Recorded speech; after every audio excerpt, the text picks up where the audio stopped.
आइए आज डे 2 में हम पहला कॉन्सेप्ट सीखते हैं कि in a triangle A B C angle B is 90 degree, O is the incentre of the triangle, B O is equal to 5, A O is equal to 10 and C O is equal to, वो C ओ हमें पता करनी है। यानी हिंदी में कह रहा है कि एक समकोण त्रिभुज ए बी सी है जिसमें बी पर समकोण है। यदि ओ त्रिभुज का अंतः केंद्र है तथा बी ओ की संख्या 5, ए ओ 10 दिया हो तो सी ओ क्या होगा। तो सवाल के हिसाब से हम त्रिभुज बना लेंगे। तो A B C, B 90 degree पर और ओ इन सेंटर है ट्रायंगल का। तो बी ओ की वैल्यू 5, ए ओ की वैल्यू 10 और सी ओ हमें निकालना है। तो इसके लिए डायरेक्ट फार्मूला होता है 5BO square is equal to AO square plus CO square. बस इस फार्मूले के अकॉर्डिंग वैल्यू पुट करनी है। तो 5 into 5 square is equal to AO की वैल्यू 10 थी तो 10 स्क्वायर प्लस CO स्क्वायर। तो 5 5 जा 25 इंटू 5 125 इज इक्वल टू 10 का स्क्वायर 100 प्लस CO स्क्वायर। ये यहाँ जाकर माइनस होएगा तो CO स्क्वायर की वैल्यू 25 तो CO की वैल्यू 5। ये हो गया कॉन्सेप्ट नंबर 1। अब ये कॉन्सेप्ट नंबर 2 है। ये क्वेश्चन बोल रहा है कि a dishonest merchant sells goods at a 12.5% loss on the cost price but uses 28 gram weight instead of 36 ग्राम।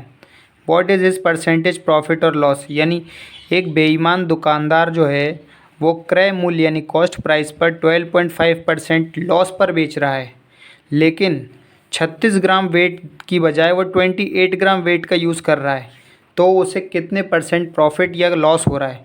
तो इस क्वेश्चन को हम करते हैं परसेंटेज मेथड से। सबसे पहले 12.5% की फ्रैक्शन निकाल लेते हैं।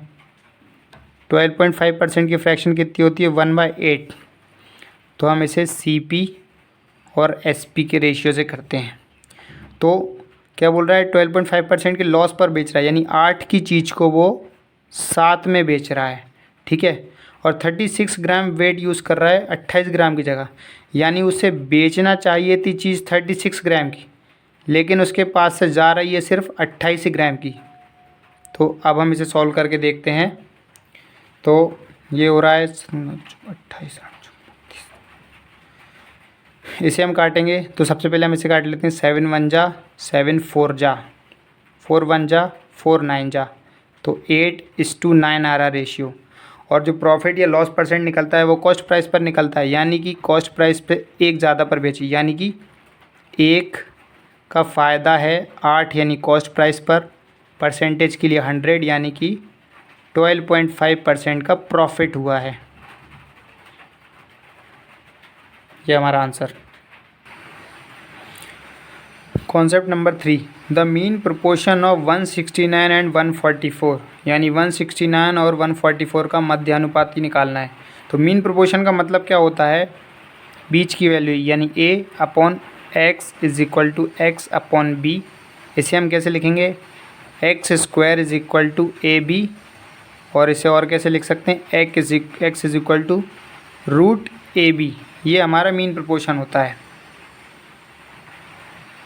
तो बस मीन प्रोपोर्शन के लिए हम यहाँ पर रख देते हैं X is equal to 169 into 144 का अंडर रूट, यानी अंडर रूट 169 इंटू 144, यानी 169 का अंडर रूट कितना खुलेगा 13 और 144 का 12। तो ये हमारा हो गया 156 mean proportion. Concept number 4, the length and breadth of a rectangle are increased by 8% and 5% respectively. By how much percentage will the area of the rectangle increases? यानी हिंदी में एक आयत की लंबाई और चौड़ाई में क्रमशः 8% और 5% की वृद्धि की जाती है। आयत के क्षेत्रफल में कितने प्रतिशत की वृद्धि होगी। तो ऐसे क्वेश्चन में हमें रियल वैल्यू निकालने की ज़रूरत नहीं पड़ती, जबकि हमें आंसर जब हमें परसेंटेज में पूछा हो तो रियल वैल्यू की ज़रूरत नहीं पड़ती है। और ऐसे क्वेश्चन में हम हमेशा सक्सेसिव इंक्रीज़ का फॉर्मूला पुट कर देते हैं, जो कि होता है X% plus Y% plus X into Y upon 100। ये सक्सेसिव चेंज का फॉर्मूला होता है। जो कि हम इसमें पुट कर सकते हैं क्योंकि हमें आंसर परसेंटेज में पूछ रहा है ना कि रियल वैल्यू में। तो सक्सेसिव इंक्रीज़ कितना हो जाएगा 8% प्लस 5% प्लस 8 इंटू 5/100, ये हो गया 8 5 12 प्लस 40/100, यानी ये कटा तो 0.4, यानी कि 12.4% का इंक्रीज़ होगा जो नया रेक्टेंगल होगा उसके एरिया के परसेंटेज में। Concept number 5 of simple interest. 2500 when invested for 8 years at a given rate of simple interest per year amounted to 3725 on maturity. What was the rate of simple interest that was paid per annum? यानी जब 2500 रुपये प्रति वर्ष साधारण ब्याज की दर पर 8 वर्षों के लिए निवेश किए जाते हैं तो परिपक्वता यानी मैच्योरिटी पर 3725 की राशि प्राप्त होती है। तो पर एनम जो पेमेंट करी गई है उसका रेट ऑफ इंटरेस्ट क्या होगा?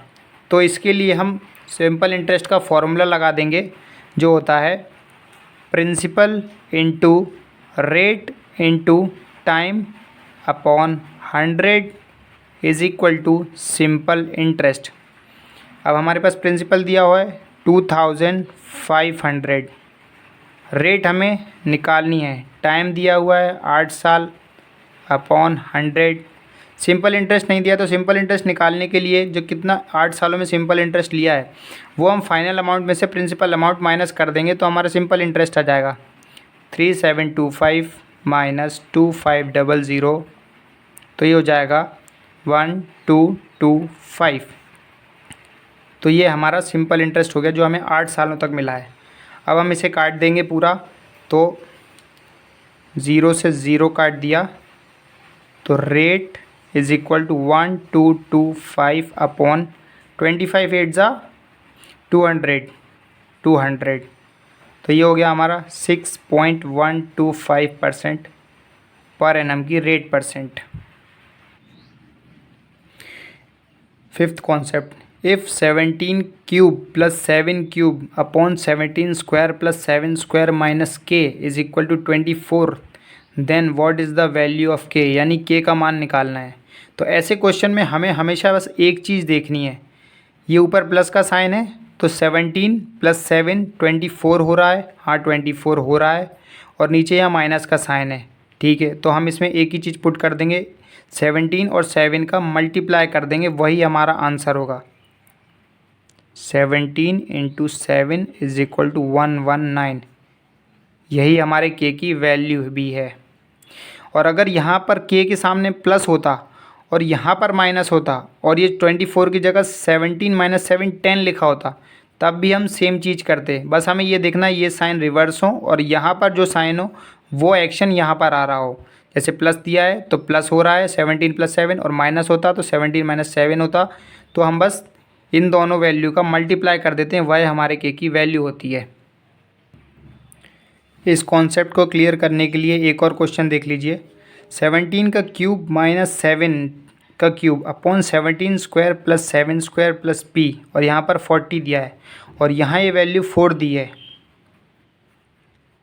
तो अगर हम इस 4 से इस 40 को काटें तो ये 10 बच रहा है। तो ये मैंने क्या बताया था ऊपर के क्वेश्चन में कि वैल्यू और सिंबल देखना है हमें। अब देखिए यहाँ पर माइनस का सिंबल है, 17 क्यूब माइनस 7, तो 17 माइनस 7 का डिफरेंस कितना आ रहा है 10, यहाँ पर 10 सेटिस्फाइड, और यहाँ माइनस है यहाँ पर प्लस है सेटिस्फाइड। तो पी की वैल्यू क्या हो जाएगी, सिर्फ दोनों नंबर्स का मल्टीप्लिकेशन 17 इंटू 7 यानी 119। तो दोनों ही केस में आंसर हमारा 119 आ रहा है, मगर कंडीशंस अलग अलग हैं, कंडीशन सेटिस्फाइड होनी चाहिए। Thank you.